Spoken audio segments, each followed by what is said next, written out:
নরসিংদী জেলা বিএনপির সম্মানিত সিনিয়র সহ সভাপতি এবং মনোহরদী উপজেলা বিএনপির সংগ্রামী আহ্বায়ক জননেতা আলহাজ সরদার সাখাওয়াত হোসেন বকুল ভাই। নেতা আছে? কোন সে নেতা? কোন সে নেতা? নীলক্ষিয়ার মাটি, নীলক্ষিয়ার মাটি। ধন্যবাদ সবাইকে। আসসালামু আলাইকুম ওয়া রাহমাতুল্লাহি ওয়া বারাকাতুহু।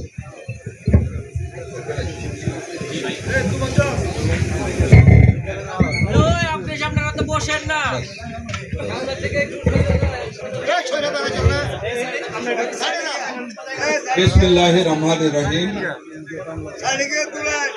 মরহুম আব্দুল লতিফ সাহেবের স্মৃতি স্মরণার্থে আজকের এই দোয়া মাহফিলে উপস্থিত আমার অত্যন্ত স্নেহভাজন, অত্যন্ত ঘনিষ্ঠ রাজনৈতিক সহকর্মী, এই নীলক্ষিয়া কৃতি সন্তান, বাংলাদেশ ডক্টরস অ্যাসোসিয়েশনের সিনিয়র নেতা, নিউরো হসপিটালের অ্যাসোসিয়েট প্রফেসর, অত্যন্ত উঁচু মানের একজন গ্রহণযোগ্য মানুষ, আপনাদের কৃতি সন্তান জনাব ডাক্তার রুস্তম আলী মধু।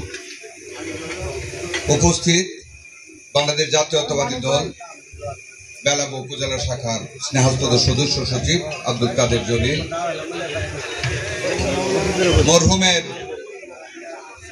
প্রিয় সন্তানগণ, বিশেষ করে আমার অত্যন্ত স্নেহভাজন রিপন আমান, আমার রাজনৈতিক দলের বিভিন্ন পর্যায়ের সকল নেতৃবৃন্দ, পার্শ্ববর্তী ইউনিয়নের নেতৃবৃন্দ, অঙ্গ সংগঠনের নেতৃবৃন্দ, এলাকার সুধীবৃন্দ। আসলে আজকে আমার এই আশাটা কিন্তু রাজনৈতিক না, সম্পূর্ণভাবে পারিবারিক একটা অনুষ্ঠানে আসছি মরহুম লতিফ সাহেবের আত্মার মাগফিরাত কামনা।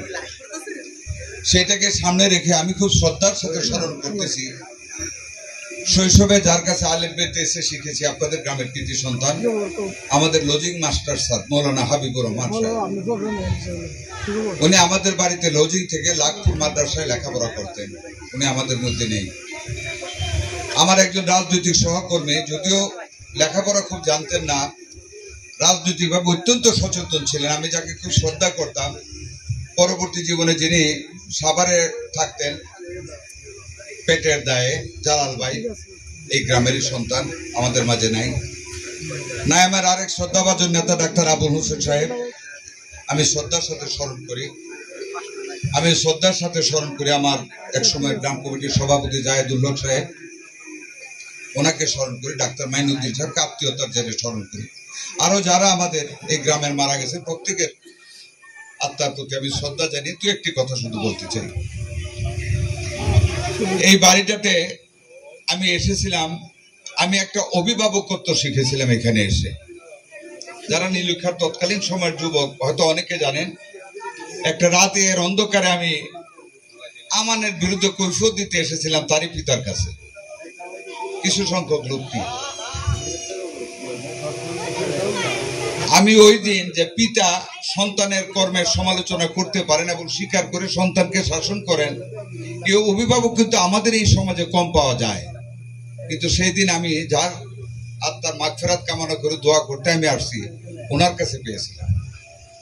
উনি আমাকে বলেছিলেন, আপনি যা যা বলতেছেন সব সত্যি, তারা যত পারেন শাসন করেন, তবে এইটুকু আশ্বস্ত করতে পারি আমার যেহেতু সন্তান ঠিক হয়ে যাবে সবকিছু। এবং তাই হয়েছিল। পিতার সে আশীর্বাদ তার উপরে কাজে লেগেছে বিদায়ী আজকে সে ইটালিতে অত্যন্ত সুনামের সাথে রাজনৈতিক জীবনও কাটাচ্ছে, কর্মজীবনও কাটাচ্ছে। তার অন্যান্য সন্তানরা অত্যন্ত সুপ্রতিষ্ঠিত।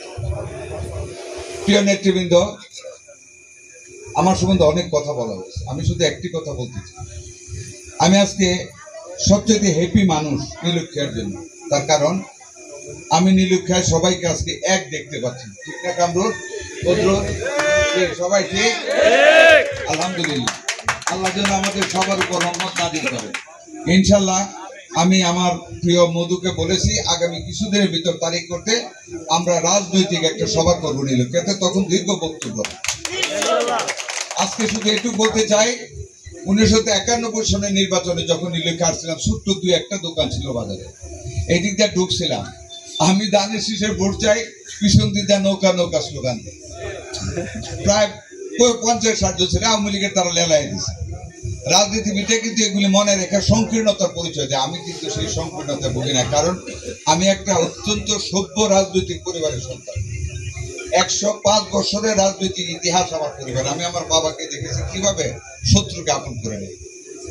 আমি সেই দিনই শপথ করেছিলাম যে একদিনে নীলক্ষাকে আমি আপন করে নিই, এবং আলহামদুলিল্লাহ আমি কিন্তু নীলক্ষা গ্রামটার জন্য সবচেয়ে বেশি কাজ করেছি।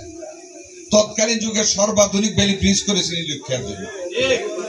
নীলক্ষা থেকে ইব্রাহিমপুর পর্যন্ত পাকা রাস্তা করেছি। নীলক্ষা প্রাইমারি স্কুলগুলি বিল্ডিং করেছি। ভিতর দিয়ে আরো 2টি পাকা রাস্তা করেছি। পূজা মণ্ডপ করেছি। বিদ্যুৎ দিয়েছি। সবচেয়ে কঠিন কাজ তখনকার সময় বিদ্যুৎ দিয়েছি নীলক্ষা।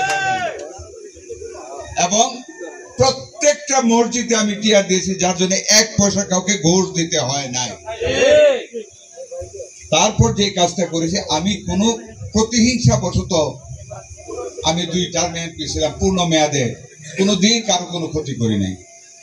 তার ফল আমি নীলক্ষার বাতাসে গন্ধ পাই। ইনশাল্লাহ আমি আশা করব আমার নীলক্ষার মানুষ আমাকে অনেক অনেক ভালোবাসবে। আজকে নীলক্ষার অনেক উপযুক্ত সন্তান এখানে আছে যারা আমাদের সাথে কাজ করেন, আমরা একসাথে কাজ করি। আল্লাহ যদি আমাকে আগামীতে এমপি করেন, মনোনয়ন নিয়ে আপনারা চিন্তা করবেন। আমার নেতা জনাব তারেক রহমান আমার বাইরে কোনো মনোনয়ন দিবেন না, আর আমার বাইরে মানে জনগণের বাইরে কোনো মনোনয়ন উনি দিবেন না। উনি জানেন ওনার কাছে সারা বাংলাদেশের প্রত্যেকটা গ্রামের রিপোর্ট আছে আমাদের নেতা ভারপ্রাপ্ত চেয়ারম্যান তারেক রহমানের কাছে। কার কতটুকু জনপ্রিয়তা ওনার কাছে আছে সেই বেরোমিটার মেপে উনি মনোনয়ন দিবেন। এর বাইরে কোনো মনোনয়ন ওনাকে কেউ প্রভাবিত করে নিতে পারবেন না। আল্লাহ যদি আমাকে এমপি বানান, আপনাদের যত দাবি দেওয়া আছে আল্লাহ যদি শপথ দেওয়ান, তা থেকে 1 বছরের ভিতরে সমস্ত কাজ শেষ করে দেবো ইনশাআল্লাহ। দোয়া করবেন, আপনাদের জন্য আমি দোয়া করি। আজকে যার দোয়া করতে এসেছি আমাকে অনুরোধ করেছে আমি দোয়া পরিচালনা করতে, আপনারা বললে আমি দোয়া পরিচালনা করব। Thank you very much. Allah আপনাদের দীর্ঘজীবী করুন। সবাই সবার জন্য দোয়া করি। আপনাদের পিতামাতা, আমাদের পিতামাতা যারা দুনিয়াতে নেই, সবার